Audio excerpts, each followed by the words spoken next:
Salut à tous les amis, c'est Aken, j'espère que vous allez bien. Aujourd'hui on se retrouve dans une nouvelle vidéo où je vais vous présenter un thread d'horreur qui nous vient de Reddit. J'espère que cette histoire vous plaira, qu'elle vous donnera des petits frissons. Si la vidéo vous plaît, je vous invite à vous abonner à la chaîne. Je vous laisse également mettre un j'aime pour le soutien, sachez que ça m'aide énormément. Je vous invite également à me suivre sur Instagram que j'affiche juste ici si vous souhaitez me suivre ou alors m'envoyer une histoire flippante qui vous est arrivée, c'est là-bas que ça se passe principalement. J'espère que vous êtes bien installés, si c'est le cas, on est parti pour se plonger dans ce thread d'horreur terrifiant. L'histoire que je vais vous partager aujourd'hui sera l'histoire de George.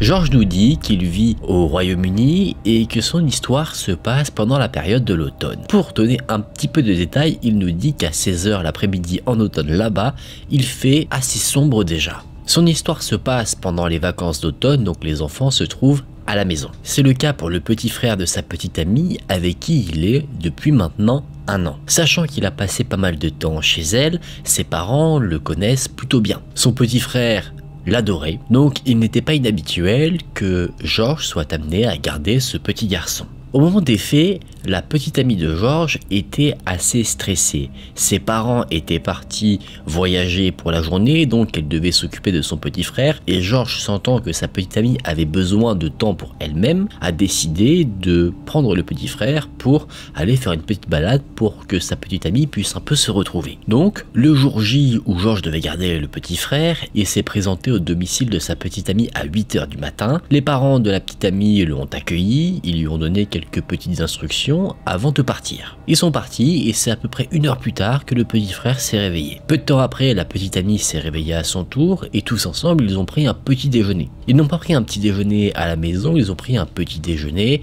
à l'extérieur dans un petit café local. Tout le monde est rentré à la maison, le temps a continué un petit peu et c'est aux alentours des 14 h que là George a décidé d'emmener le petit frère de sa petite amie au parc. Sachant qu'on était en période de vacances scolaires, le parc était plutôt animé, il y avait pas mal de monde et déjà le soleil commençait petit à petit à partir. Le temps a continué et à 16 h le parc s'était bien vidé. George ainsi que le petit frère n'allaient pas tarder à partir et George a envoyé un message à sa petite amie pour l'informer que bientôt ils allaient rentrer à la maison. Sauf que George avait menti, sans le vouloir, parce qu'il passait du bon temps dans le parc, il profitait un peu de la nature, et il a perdu un peu la notion du temps. Il s'amusait avec le petit, il se reposait, il ne sait pas combien de temps se sont passés. Mais ce dont il se souvient, c'est que la lumière du jour était de moins en moins présente. À un moment donné, George jouait avec le petit frère sur une sorte de jeu pour enfants qu'il fallait escalader avec un toboggan. Il utilisait son téléphone pour s'éclairer, c'est pour dire à quel point le parc n'était pas très bien éclairé. Et c'est là que, alors qu'il regardait son téléphone pour activer ou désactiver la lampe de poche, qu'il s'est rendu compte qu'il avait une notification. Cette notification, c'était sa petite amie qui lui demandait, assez inquiète, où il était. En voyant cette notification, George s'est dit naturellement « Oups !» Il prévient sa petite amie que maintenant ils vont rentrer et il appelle le petit frère pour lui dire qu'il est temps de partir. Évidemment, vu qu'il passait un très bon moment, le petit frère n'était pas très joyeux à l'idée de rentrer à la maison, mais il n'était pas difficile, il a acquiescé, il a accepté de rentrer plutôt facilement. Il a juste demandé un dernier tour de toboggan, descendre le toboggan pour quitter le jeu d'escalade et rentrer. George nous dit qu'il savait bien à quoi ressemblait le parc, il y avait quelques lampadaires ici et là, des bancs, des arbres, beaucoup de jeux pour enfants. Le fait qu'il connaisse bien, on va dire, la configuration du parc, eh bien ça a fait que dès que lui est sorti du fameux toboggan, il a senti quelque chose de bizarre. Il a remarqué quelque chose qui n'était pas là avant. Il a donc jeté un petit coup d'œil autour de lui et c'est là qu'il a vu un homme qui se tenait sous un lampadaire. Cet homme portait un long manteau ainsi qu'un bonnet. En voyant cet homme, George sent que quelque chose ne va pas. Donc il rappelle le petit frère de sa petite amie pour rester proche de lui. Il dit bonjour à l'homme d'une manière assez amicale et l'homme ne lui a pas vraiment répondu. Il a juste émis un gémissement accompagné de mouvements étranges. Il faisait un mouvement de balancier d'avant en arrière. Il avait la bouche ouverte et il bavait. Son regard était totalement vide et donc ce sont tous ces éléments qui ont donné à George un grand sentiment de malaise. George a attrapé le petit frère par la main et il l'a traîné vers une sortie qui se trouvait sur sa gauche. Il commence à marcher tout en regardant l'homme pour ne pas le perdre de vue. George alterne son regard entre sa vision sur la sortie et sur l'homme. L'homme ne bouge pas, il est toujours là. Et pour qu'on ait une meilleure vision de comment s'est déroulée la scène, Georges nous dit que il y avait une allée principale et une petite allée qui rejoignait cette allée principale. L'homme sous le lampadaire se trouvait sur la petite allée, il ne bougeait toujours pas, donc Georges se disait que pour le moment la situation était gérée. Sauf qu'il ne savait pas, en pensant que tout était sous contrôle, qu'il avait tort. Georges était sur le chemin principal avec le petit frère. Ce chemin principal était le chemin qui était le plus éclairé de tout le parc. C'était là où il y avait la majorité des lampadaires. L'homme avait bougé. Il n'était plus maintenant sur le petit chemin, mais sur le chemin principal, un peu plus près de Georges et du petit frère, de nouveau sous un lampadaire. Et Georges, en regardant ce que l'homme faisait, vous savez, il regarde devant lui, devant lui, derrière lui, et bien à un moment donné, il remarque que l'homme joue avec quelque chose. Curieux de savoir ce que c'est, il plisse un peu les yeux et il se rend compte, grâce à un reflet de lumière, que la chose avec laquelle l'homme jouait, c'était un couteau. Pour Georges, maintenant la situation n'est plus sous contrôle, il se dit que l'homme va peut-être vouloir attenter à sa vie mais également à celle du petit frère, donc pour lui la seule solution qui est envisageable, c'est la fuite. Donc il continue ce qu'il faisait.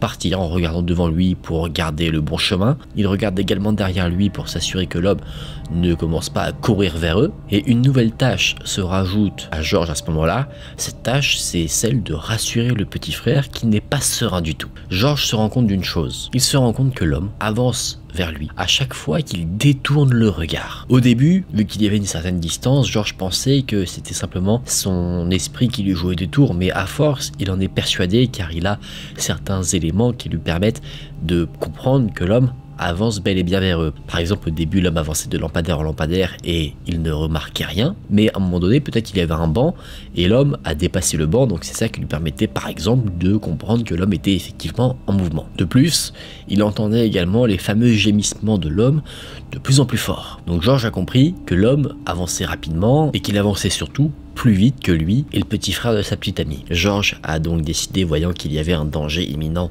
d'accélérer le rythme en tirant le petit frère pour que lui également presse le pas. Ils ont réussi à sortir du parc et ils ont essayé de semer l'homme en faisant des détours, sachant que la maison de sa petite amie n'était pas si loin du fameux parc et l'objectif n'était pas de montrer où la petite amie et le petit frère habitaient. Mais à chaque fois, c'était sans succès. L'homme arrivait toujours à rester sur leurs traces. Et il y a une chose qui a fait qu'à un moment donné Georges s'est dit on s'en fiche de faire un détour, on rentre se mettre en sécurité le plus rapidement possible, c'est qu'à un moment donné il entend des bruits assez lourds et de plus en plus forts, c'est à dire que ce bruit se rapproche de plus en plus de lui et instinctivement il comprend quelque chose. L'homme ne cherche plus à être discret, il court pour rattraper Georges et le petit frère. Donc immédiatement Georges, qui tenait le bras du petit frère, décide de courir aussi vite que possible pour rentrer chez la petite amie et Georges décide de se cacher derrière un buisson qui se trouve derrière la maison et il envoie des messages à sa petite amie pour lui dire d'ouvrir la porte arrière. Plutôt subtil comme technique. Fort heureusement, la petite amie était sur son téléphone donc elle a vite ouvert la porte arrière de la maison. Georges et le petit frère sont rentrés